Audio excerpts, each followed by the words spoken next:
Good afternoon, everyone. Thank you so much for joining us once again for our fourth installment of our Chicago Debates Criminal Justice Lecture Series. I want to give you some time to come on in the room, as they say. So whether you're watching on Facebook Live or YouTube Live, we want to welcome you. And for many of our students who will watch this recording and broadcast after the fact, I want to implore you to listen to the end. There's going to be a lot shared that I know you will be able to use as you continue debating with our topic of criminal justice reform this year. We want to thank all of our coaches. Feel free to drop in the comment section what school you are watching from, or just represent your school there. We want to definitely give you a quick shout out. Before we jump into our conversation, I would love to just give a quick, brief introduction of our two guests today. The first, many of you already know, we've been promoting this for quite some time now. Today we have Al Gerhardstein, who is a civil rights attorney from Ohio. He's been litigating since 1976. Many of us know him well from the Obergefell v. Hodges case. He also advocates on behalf of prisoners, victims of police misconduct, women seeking reproductive freedom throughout his career. And he just is a champion for the marginalized and those who need an advocate. So we're really excited to hear from him. Leading us in this conversation, in this discussion, is our fearless leader of Chicago Debates, Dr. Toinette Gunn. We're so humbled and grateful that she has been able to carve out this time to lead us in this discussion. And I think you're going to be able to glean a lot from the both of them as they have this very candid and great discussion on court systems. That's our topic for today. Each and every week, we've been gleaning into a different topic. I believe last week we had his daughter, or 2 weeks ago, we had his daughter on. So it's kind of a family affair here at Chicago Debates. So definitely check out that discussion as well. But without any further ado, I'm going to welcome Dr. Gunn and Al Gerhardstein into the stream with me to lead us in this conversation. All right. Al, thank you so much for joining us today. Well, I'm glad to be here, and thank you for asking me, and I hope we can be helpful to all your students and your debaters. Oh, I am sure you have quite the impressive background and resume here, and so we are very honored to have you joining us. Why don't we jump right in? And I generally start my meetings or interviews with folks asking the question of, are you a former debater? No. Okay. I did moot court in law school. It's as close as I got. Okay. And I ask that question because I always get lots of yeses, but if I get a no, it's usually I did something that was similar to debate, or my children debated, or I have a close family member that debates. And so there's generally some 6 degrees of separation from folks who have either debated or connections to the debate world. So I always like to find that out at the start of our interview. But thank you again for joining us. Why don't we start off with you telling us a little bit about what you do?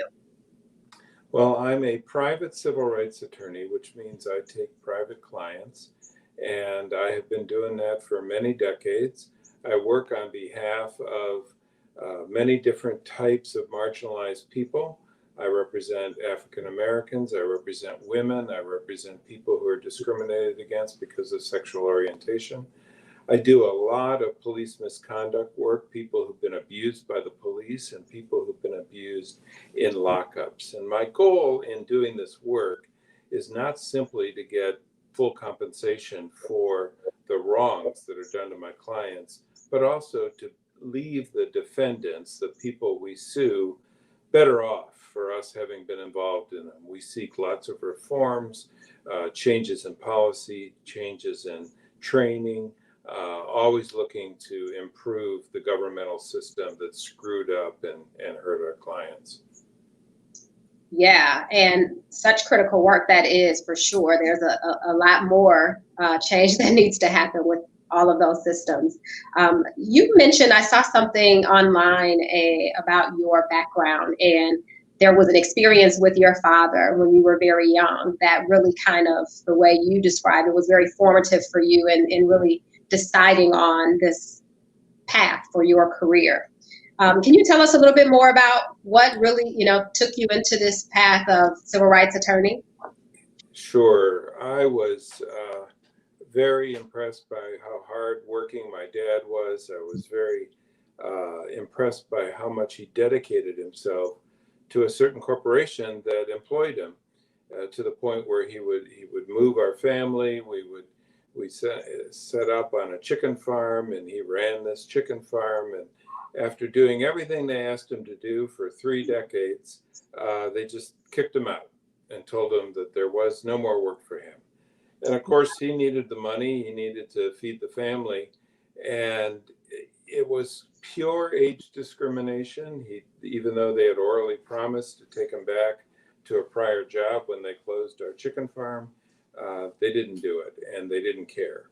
And that shocked me. I just couldn't believe that kind of loyalty wouldn't be responded to, and then that there were no rights. So this was before the Age Discrimination Act, and it sort of set me on the path to fight for people like that would do all the right things and then get screwed. And if you can turn around and hold the government or the big corporations accountable, I just felt like that's the purpose of my life. Yeah, that is quite impressive. And many of us have, stories or something that really sparked our interest in pursuing a particular career or what have you. And so very clear to see how something that impactful would want you to stand up and fight and try to figure out how to do that. And so I see the start of where this came from, but what's kept you doing this kind of work over the years? Well, as I studied government in college and then went on to law school, I realized that when you are inside of government, there are lots of compromises that people make, and it's kind of hard to get focused reform done, especially if you're targeting people who can't deliver much to help you stay in power. These are not like prisoners. They don't donate money to anybody. They don't vote. Why help them? Other people that are not rich. And I decided that rather than be a part of government, I would sue government. And that way I could always have the leverage and the right to just demand what's right and seek reforms as they are needed to comply with our aspirational documents, our constitutions, our state constitution, our federal constitution. And I got enough positive results from suing people that I stuck with it. Every mom who comes to me whose son has been shot and killed by the police says, yeah, I want to support the rest of the family with a recovery, but I don't want this to happen to anybody else. Right. And I hear that second part very clearly. And so we always seek those types of reforms that'll help that mom stand tall and know that she's honoring her son by the work we're doing as we proceed to expose the screw ups that ended up with the death of somebody who shouldn't have been killed. Yeah, so unfortunate for sure. Now let's dig a little bit deeper on your cases. How do you decide? You mentioned earlier that you do this your private clients. How do you decide which cases to take and not? All my cases are what we call a contingent fee. So I spend all the money I need to get experts. I spend for the filing fee, for the depositions. And so I have to pick cases that will hopefully be successful in the end.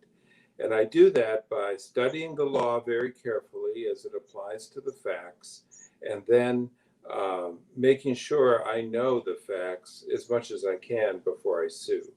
Many states, I work in Ohio and Kentucky and a few other states, but mainly those two. And those two have very good public records laws. So I can seek investigations of shootings, body cams, incident reports, radio traffic, and I study all those very carefully along with the autopsy reports if it's a wrongful death, and it helps me figure out what cases I can take. And for example, I've got a case right now of a young person who was autistic, and the police told him to stop. He said, "I didn't do anything wrong." And then the police came at him and started tasing him 7 times. And I have, he wasn't seriously injured physically, but he was sure traumatized. Absolutely. And I had to study the law very carefully to see that when the police continually tase without giving the subject an opportunity to conform his behavior, they kept saying, "Put your hands behind your back." And he wasn't doing it. Well, he wasn't doing it because he was reacting to the severe pain of being tased. And just the whole theory behind this case now that I filed is if you're a cop, you got to give people time to comply with your command before you hurt them again, or else it becomes torture. So if you develop a theory of the case, even if you don't have one identical to it from the previous reported cases, you can usually be successful. Got it. And I don't know if people knew, certainly our students or anyone else, how much research and time goes into, before you select a case. And so that's very good to know that. Let's talk about one of your, most popular cases. And you were lead counsel on the 2015 landmark case of Obergefell versus Hodges. That legalized gay marriage in all 50 states and went to the Supreme Court. What can you tell us about that case? Well, first of all, let's remember that we have a couple of different court systems. Sometimes I file in state court, and that's a court system that has a trial level court, an appellate court, and then a state Supreme Court. If you don't get the result you want in that state Supreme Court, you can go to the U.S. Supreme Court. But if I am seeking to secure federal rights that are beyond what we can do at the state level, I often file in federal court, which is a whole different jurisdiction. And that has a trial level and an appellate level as well. And in the Obergefell case, I was trying to use the courts to make very significant social change. Our country was in turmoil for many years over the status of gay people, and they were vilified, they were treated terribly, they were denied jobs, they were denied the ability to adopt. It was just awful. And then there was beginning momentum in 2013 to recognize marriage among gay people. And I thought I could contribute to that by filing a lawsuit when I met John and Jim, because, and this is the way you do it, you have to get a story. John was dying of Lou Gehrig's disease. And so they had been together 20 years and they wanted to be married before he died. But I warned them that if they get married, their marriage may not be recognized. Well, they went ahead and got married in Maryland. They came back to Ohio, and then they really wanted to have their death certificate, John's death certificate, reflect the fact that he was married, but Ohio wouldn't do it unless we sued. So we went ahead and sued even in the last weeks of John's death. And that created a crisis because I got to go to the top of the line on all the cases that were pending and seek a temporary restraining order. And I said, we got to do this before John dies. The court took it seriously. The court granted an injunction, and we were able to secure a verdict in his favor using the Equal Protection Clause from the 14th Amendment. And then we appealed, or we didn't appeal, the state appealed. And the state actually said by this time, John had died. They said, well, we're going to change that death certificate. And it's going to say he's a single person and not a married person. So that kept the case alive. We go to the Sixth Circuit Court of Appeals. That court reversed and said that I was wrong, that there is no right to marry and it won't be recognized. And then we appealed to the U.S. Supreme Court. They took our case and they ruled in our favor, setting a precedent for the whole country. All very exciting, all very fast. Absolutely monumental. And as you were telling the story, I mean, it just touched my heart. So I can only imagine, if there hasn't been any movies about that story and your part in it, I'm sure there'll be some to come. Well, actually, that's a very interesting point. They came to me, there's a book, it's called Love Wins, that was written about the litigation. And then somebody came along, 20th Century Fox bought the rights to the book, and I had to sell them something called my life rights, which sounds creepy. Yes. But I did it. I figured, what the hell? And so I sold them my life rights, and then they never made the movie. So there you go. I'm sure something will be coming, though. That is definitely material for a great movie, if you are that kind of person that likes those kind of love stories and things of that nature. But certainly setting precedent for, the country. And so a very big deal. Tell us a little bit about the criminal justice system itself. And so when we think about what our students are doing, and they are currently in this year debating on the topic of criminal justice reform, how do they use the courts, the systems, to ensure that laws are enforced? How do you help them understand that process and how that's happening?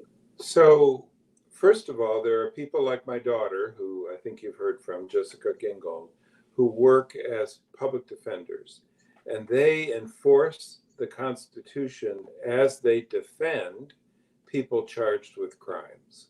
And that's a very important task. There's a Sixth Amendment right to the representation by counsel. There's a right to confront your accuser. There's a Fourth Amendment right to protect you from illegal searches and seizures. And all of those rights are defended vigorously by criminal defense lawyers. And that's usually, if you've been charged with a state crime, that would be done in state court. I am not a criminal defense lawyer. I sue in civil court. I bring civil cases. So my clients are the plaintiffs. They're the ones who sue the police officers. So the Constitution in that situation is enforced because, for example, there's a Fourth Amendment right not to use excessive force when you're arresting someone. And if in my taser example, I sued the officers who repeatedly tased my client, citing the Fourth Amendment. So I'm enforcing the Fourth Amendment through my civil rights lawsuit. And I do that for the Eighth Amendment, which prohibits cruel and unusual punishment. And the Eighth Amendment prohibits excessive bail and fines and fees. And I enforce that. I enforce the Eighth Amendment when I sue on behalf of prisoners who are entitled not to have, who are entitled to adequate medical care and not to have excessive force. In the marriage case, I was enforcing the 14th Amendment right to equal protection under the law. And so I'm always looking for constitutional rights that I can enforce, and using the civil rights statutes to bring those cases in federal court. Got it. That helps a lot in helping me connect the dots and the pieces. Now, our students are specifically looking at one area of criminal justice reform as it relates to forensic science.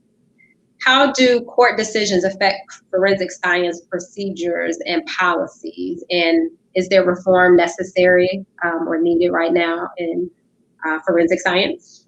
Oh, yes. This is an ongoing, and I'm glad they're working on this because it's a very important topic, and it's one that has been sensationalized on TV. And in real life, we're litigating issues that involve forensic science all the time. Right now, I have a case of a man who was convicted of the murder of his wife and served 23 years in prison. And after 23 years, they finally discovered that the critical evidence against him was by a forensic scientist who was actually having a mental health episode at the time of her testing in this case and testimony, and that she was known to falsify evidence. And so she testified that a certain tool that this man owned left marks on a sheet and on the nightgown of the deceased woman, and that she could tell that these little specks on the sheet and on the nightgown were in fact from that tool, and these marks were made in the blood of the victim. Well, this is very speculative forensic evidence. I mean, there are a lot of things that could make a mark on a sheet and a mark on a nightgown. And then she said that her testimony was that this tool's marks were consistent with the marks on the sheet and the nightgown. Well, consistent isn't a very high bar. Consistent could be, yeah, it kind of looks like it. Well, you're supposed to be able to prove the guilt beyond a reasonable doubt. And something that's simply consistent doesn't mean that to a scientific certainty, it's the same marks from that bar. So anyway, they finally reversed the conviction of this man. And I am now suing the forensic scientist for pursuing this false testimony and this false evidence, and the whole field that permitted her to give such weak evidence and have it be persuasive is something that needs a lot of reform. She also testified to blood spatters, just specks on the wall that were not definitive enough to really connect that particular alleged weapon to those specks in that room. I've done similar wrongful conviction cases. One was a forensic scientist who claimed that my client's hair was on the victim's body. And then we had an independent expert look at it, and this whole business of hair matching turns out to be bogus science. And that's been discredited. And so that man got freed after 13 years in prison. And we're in the process of suing to get him relief. There are a lot of injustices done with phony science, and that really needs to be cleaned up so that people aren't railroaded. Yeah, for sure. When you think about science, you think more concrete, more set in stone. And so one person's opinion or even two people's opinion doesn't sound very scientific. Now, sometimes science is fabulous.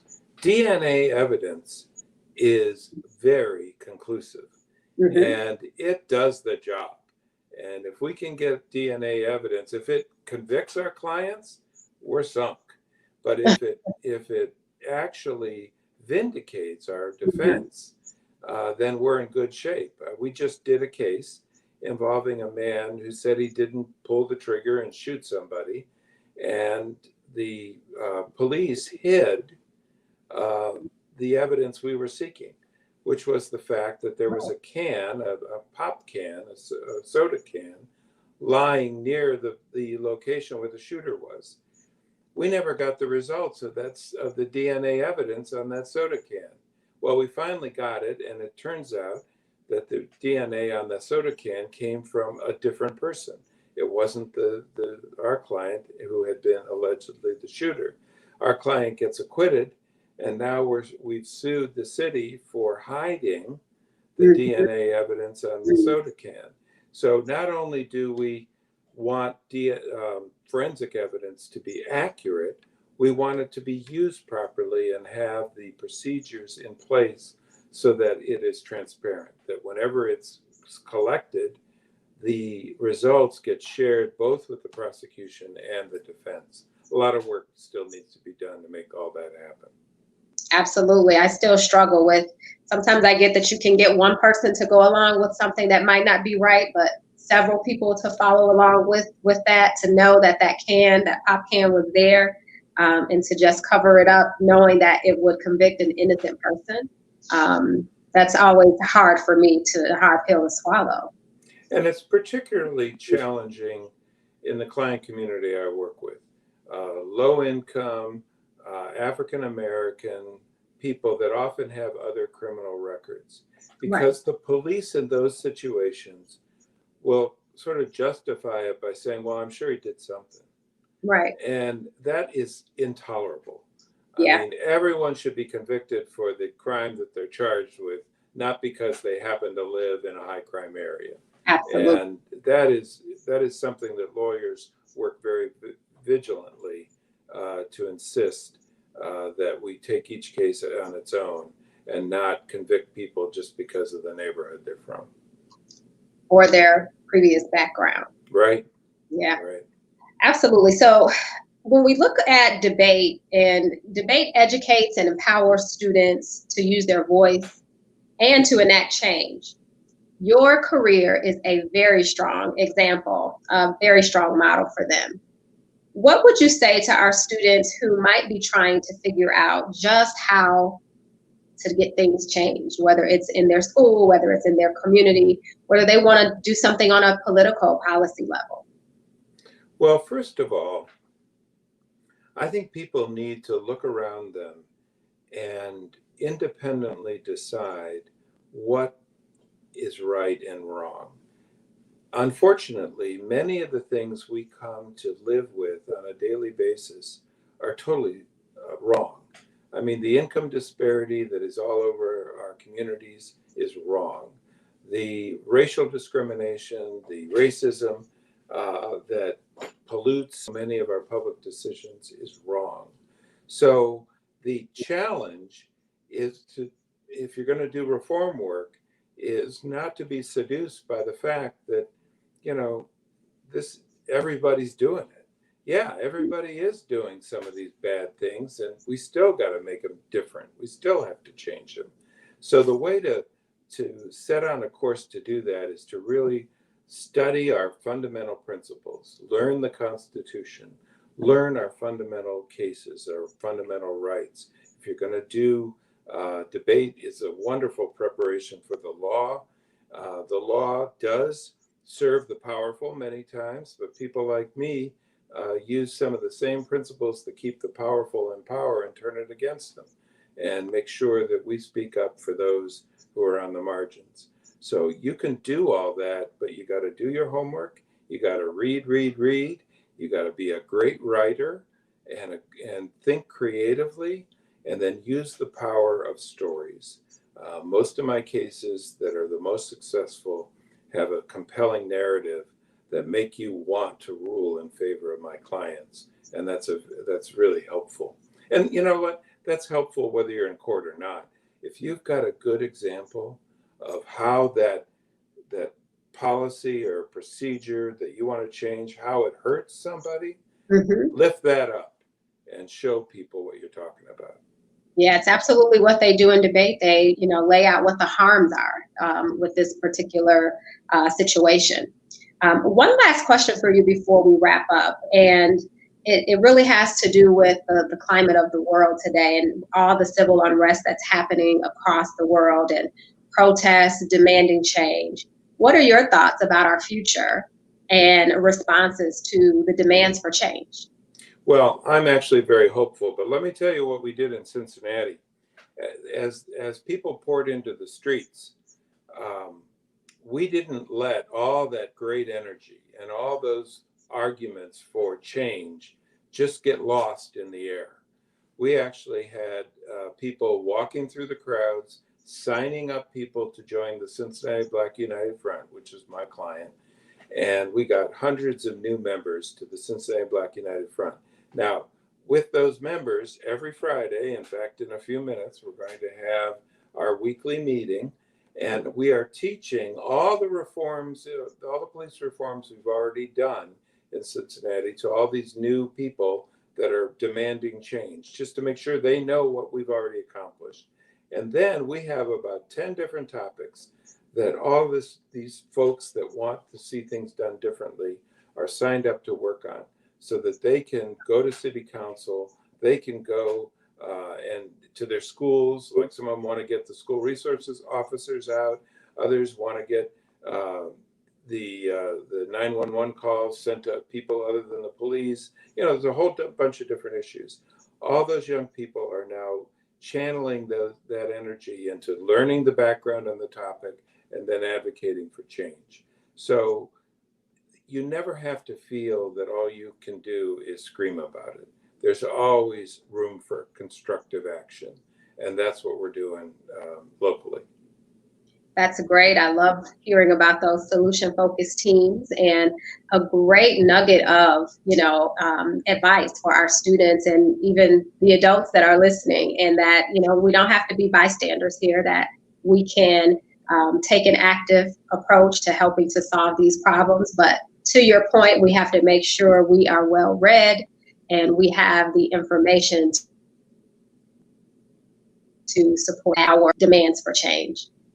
So Al, thank you so much for joining us today. This has been an incredible half hour or so. I know that I feel like I've learned a few things here today. I am certain that our students will be able to take this information in helping them craft their arguments and prepare for their debates around criminal justice reform. And I hope that we're able to connect with you again in the near future. Oh, I'd love to. Thank you. And thanks to your students for working on these important topics. This is a big deal. Only from energy like theirs and thoughtful, creative arguments from people like them will society become more fair. Thank you. I couldn't agree with you more. Thank you so much, Al. Enjoy the rest of your day and good luck tonight in your solution-focused teams. All right. Take care. Bye-bye.